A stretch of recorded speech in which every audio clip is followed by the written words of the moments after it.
Hello students, मेरा नाम कुलदीप है और आज हम लोग डिस्कस करने जा रहे हैं मॉलिक्यूलर बेसिस ऑफ इनहेरिटेंस के कुछ इंपॉर्टेंट प्रीवियस ईयर क्वेश्चंस। चूंकि हम लोगों ने पहले से ही पढ़ रखा है ट्रांसक्रिप्शन और अभी जस्ट इससे पहले वाली वीडियो में हम लोगों ने पढ़ा था एमआरएनए प्रोसेसिंग।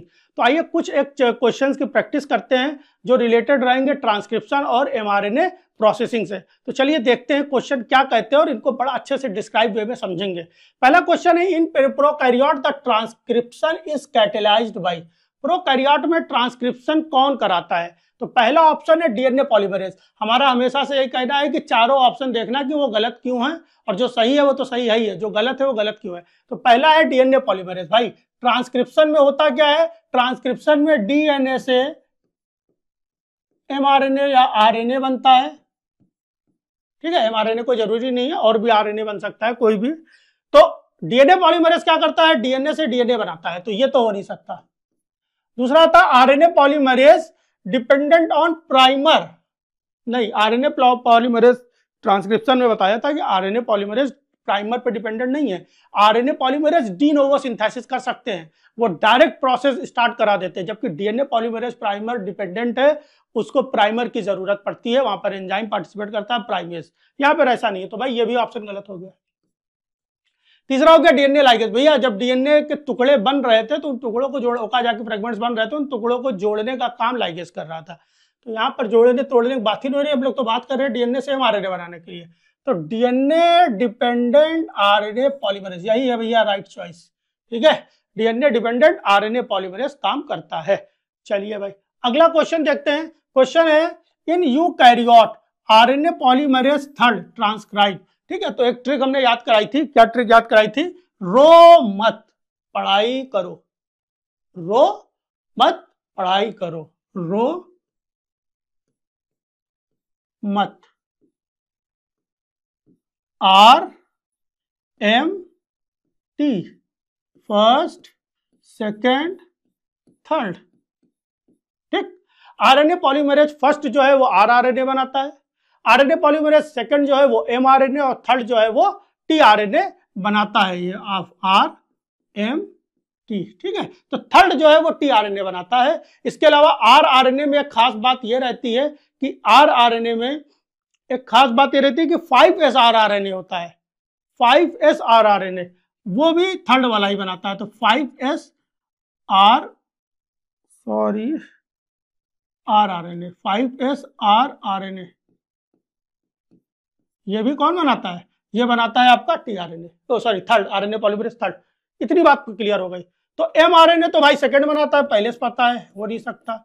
आरआरएनए फर्स्ट बनाता है, पहले से पता है, हो नहीं सकता। टीआरएनए बनाता है 5s और एसएनआरएनए, ये हो गया आपका थर्ड वाला। तो ये आंसर हो गया सही। ऑल आरएनए नहीं बनाते भैया, ऐसा कुछ नहीं है।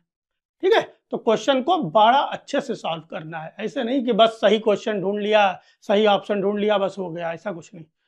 आइए इन प्रोकैरियोट की बात हो रही है। डीएनए सीक्वेंस कॉल्ड रो यूटिलाइजेशन साइट। हम लोगों ने ट्रांसक्रिप्शन में पढ़ा था, एक रो यूटिलाइजेशन साइट होती है, ठीक है, जिसको रट साइट भी कहते हैं, इन्वॉल्व करती है। तो ट्रांसक्रिप्शन में हमने बोला कि जब ट्रांसक्रिप्शन प्रोसीड होता है तो ट्रांसक्रिप्शन इनिशिएशन होता है, वहां पर सिग्मा यूनिट का काम आता है। ठीक है, फिर ट्रांसक्रिप्शन प्रोपोगेशन होता है, इलॉन्गेशन होता है, फिर लास्ट में होता है टर्मिनेशन। टर्मिनेशन में क्या होता है कि डीएनए के अंदर कुछ सीक्वेंस पाए जाते हैं, ध्यान देना, कहां पे? डीएनए में। और वो यूनिक सीक्वेंसेस से क्या बनता है? एक एमआरएनए बनता है। क्या? एमआरएनए या आरएनए, कोई भी आरएनए बोल सकते हो। और वो एमआरएनए क्या होता है? उसके पास कुछ यूनिक सीक्वेंस होते हैं जिसको हम लोग बोलते हैं रो सीक्वेंस। ठीक है, रो सीक्वेंस या रो साइट या रट साइट। अब ध्यान दो, क्या? रट साइट, रो यूटिलाइजेशन साइट कहां पाया जाता है? एमआरएनए में। कैसा होता है? उस डीएनए के कॉम्प्लीमेंट्री होता है। ये नाम से पता चला, रो यूटिलाइजेशन साइट। रो प्रोटीन जो है, जो भी रो प्रोटीन है, वो इस साइट को यूटिलाइज करेगी और यूटिलाइज करके प्रोसेस को वहीं पे रोक देगी, टर्मिनेट कर देगी। तो रो साइट पे रो प्रोटीन बाइंड करके ट्रांसक्रिप्शन को टर्मिनेट करने का काम किया जाता है। चलिए पढ़ते हैं, कुछ ऑप्शन मिल जाए ऐसा। पहला है डीएनए रेप्लिकेशन टर्मिनेशन, नहीं, डीएनए रेप्लिकेशन टर्मिनेशन कोई दिक्कत नहीं। आरएनए ट्रांसक्रिप्शन इनिशिएशन में मैंने आपको पहले बताया सिग्मा चाहिए। रो डिपेंडेंट टर्मिनेशन ऑफ ट्रांसक्रिप्शन, ये कुछ सही लग रहा है। स्प्लाइसिंग ऑफ एचएनआरएनए, नहीं, तो ये सही है। यहाँ पर एक बात लिखी हुई है रो डिपेंडेंट, ठीक है। जब आप हायर स्टडीज में जाओगे तो कुछ प्रोसेस होती हैं जहाँ पर रो इंडिपेंडेंट भी टर्मिनेशन हो सकता है, वहां पर रो प्रोटीन की जरूरत नहीं होती है, वहां पर कुछ ऐसे स्विचेस या लूप बन जाते हैं, या और अच्छा बनाएं, अब सही है, ऐसे लूप्स बन जाते हैं और उन लूप्स के कारण वो ब्रेक हो जाता है, ठीक है। तो वो छोड़ देते हैं, वो ज्यादा हायर हो जाएगा। अगला क्वेश्चन बन रहा है which of the following statement is not true about the transcription in eukaryote. Eukaryote में ट्रांसक्रिप्शन के बारे में कौन सा स्टेटमेंट सही नहीं है। Which of the following is not को भैया ट्रू, नॉट ट्रू का मतलब नॉट फॉल्स नहीं लिखा है, ये भी ध्यान रखना, नॉट ट्रू लिखा हुआ है, नॉट फॉल्स भी लिख सकते हैं, इसलिए ध्यान रखना। नॉट ट्रू पूछ रहा है, कौन सा सही नहीं मतलब गलत है, किसमें, अबाउट ट्रांसक्रिप्शन इन यूकैरियोट के transcription. It requires RNA polymerase second for the mRNA synthesis, RM second, तो ये तो चाहिए। Capping and tailing occurs in HRNA, सही बात है। It occurs inside the nucleus, ये भी बात सही है।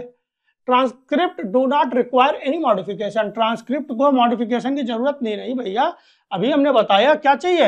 यहाँ पर कैपिंग होनी चाहिए, बाबूजी को कैप लगाइए, बाबूजी के लंबी सी पूंछ बांधिए और बीच में स्प्लाइसिंग करिए, ये पूरा मॉडिफिकेशन होना करना पड़ता है। तो ये वाला ऑप्शन भैया बिल्कुल गलत है और यही है राइट चॉइस, क्योंकि गलत ढूंढना था ना, यही है राइट चॉइस, क्योंकि गलत ढूंढना था। लास्ट है in prokaryote the initiation of transcription require.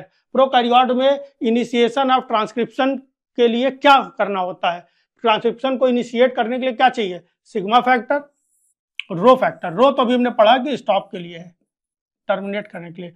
DNA ligase तो ओकाजाकी फ्रेगमेंट को जोड़ने के लिए है, ओकाजाकी को जोड़ने के लिए है। प्राइमेज प्राइमर बनाने के लिए है।